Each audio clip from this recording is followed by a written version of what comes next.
Hi guys, gagawa kami ng homemade shawarma. Ito yung gagamitin namin, no? Ready to use, giniling, ground pork mix, 150 grams, so dalawa, 300 grams. Itong dalawa.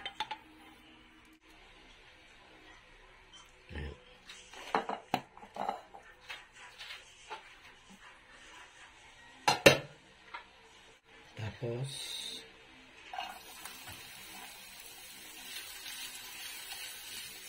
sibuyas. White onion na lang ang ginamit namin. 2 teaspoon nitong minced garlic.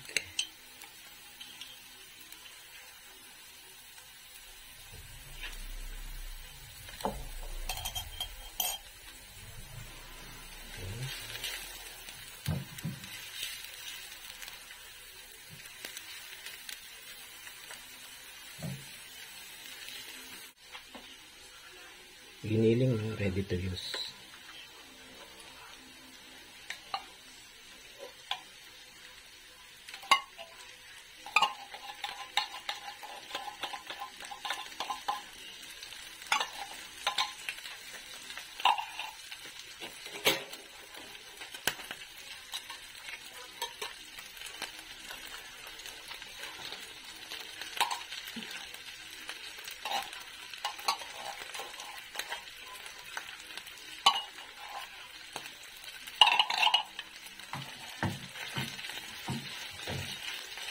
Ulit. Medyo malakas ang apoy.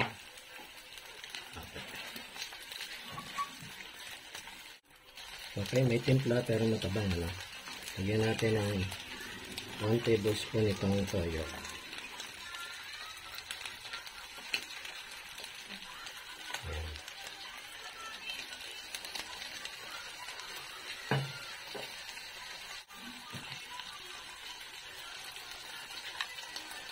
Oyster sauce, 1 tablespoon din.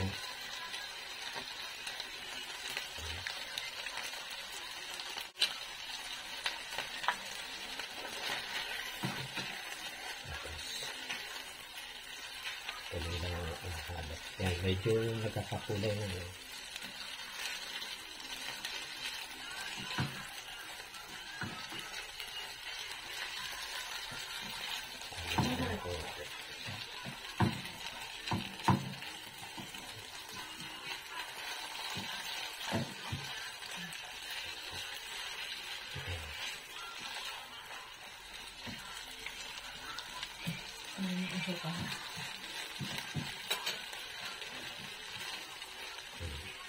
Lagyan natin ng konting asukal.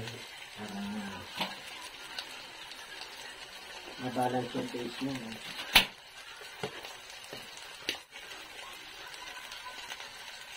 4 teaspoons. Okay.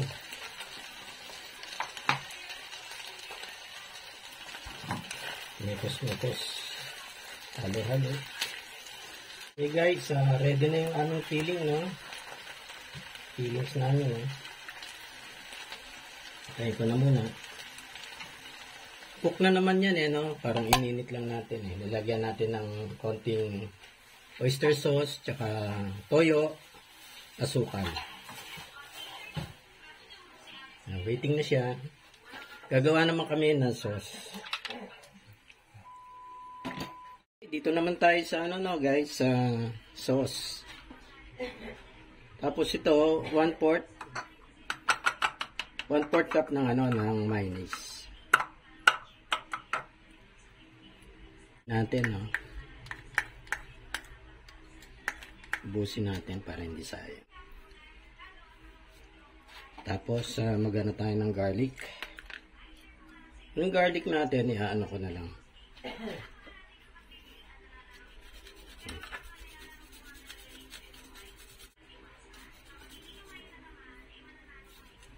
Tatlong piraso.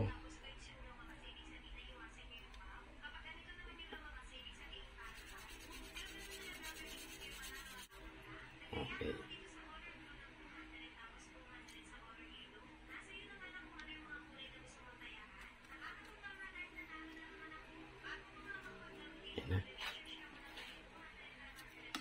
Okay na yan, no?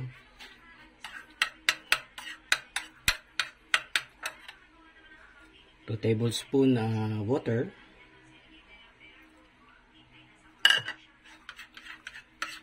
Haluin natin.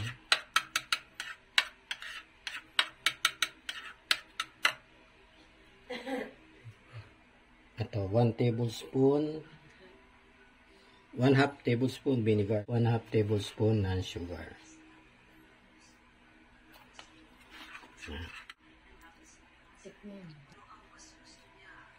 Okay, ano? Okay na yung ating sauce, no? So, yung bread na lang, yung parata. Parata yung gagawin namin, no? Parata bread. So, ano lang naman yan? Iniinit lang naman sa pan yan, ano? Tinutosta lang ng konti.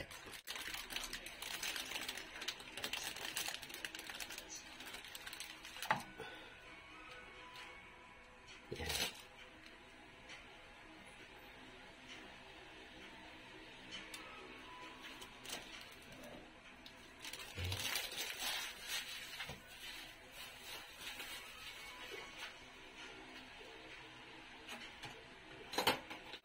Okay, babaltarin ko lang guys, no? Mahina lang apoy, no? Ang kailangan, ano, maluto ng konti, ano? Yung mag-brown. Pagka nagkagana na, madali nang ibaliktad. So, ito siguro isang baliktad pa to.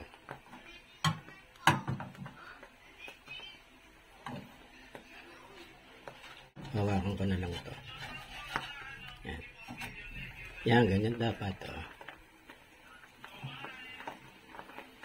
Walang makikitang, meron pa nga, nakikitang mapusyaw pa yung, ano, yung kulay.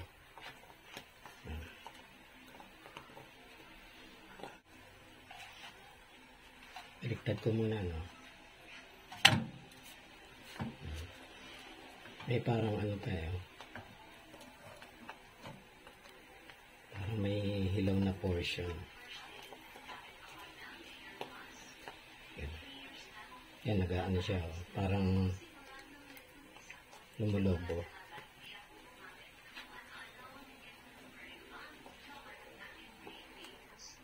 Yan guys, no? Ma-brown na siya. Pwede na yan. Okay, done na to. Okay guys, yan na yung mga veggies, no? Pipino, onion, white onion, at saka yung tomatoes. Magpa-process muna kami na isa. Tapos, yung filling, tsaka ito yung sauce. Okay. Mauna muna yung kay Mudra. Pahira na ng sauce, yung parata bread. Nga, maglalagay na ng filling. Yung pork giniling, no? Yan, sa center. Okay. Then, tomato.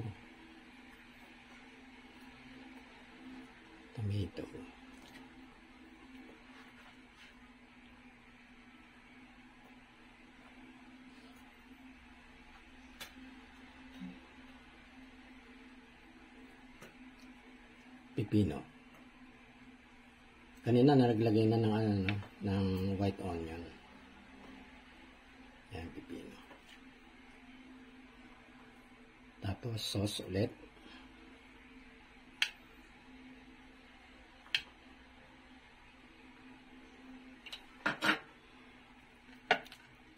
Yung asim at saka tamis ng sauce, nasa preference nyo na, no? Kung medyo matabang pa, pwede pa kayo mag-add ng asukal.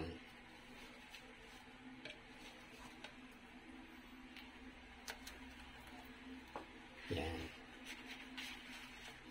Mas maganda nga, medyo mainit-init pa yung yung bread. Para makain na agad. Hindi mo pwedeng hands sa pinagbilang ng hands. Yan.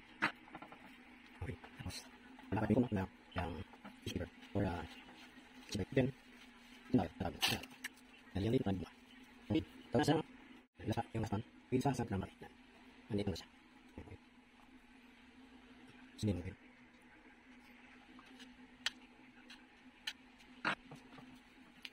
Yan, ipo-fold. Tapos, ibabalot sa kitchen towel. Okay. Lalagyan ng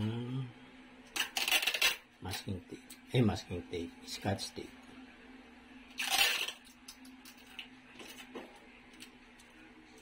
Okay, good ah. Ayan na guys, yung aming homemade shawarma. Yan, may natira pa, no? Ihalo na lang sa sinangagyan. Tapos yung sa salad, gagawin na lang namin salad yung natirang veggie.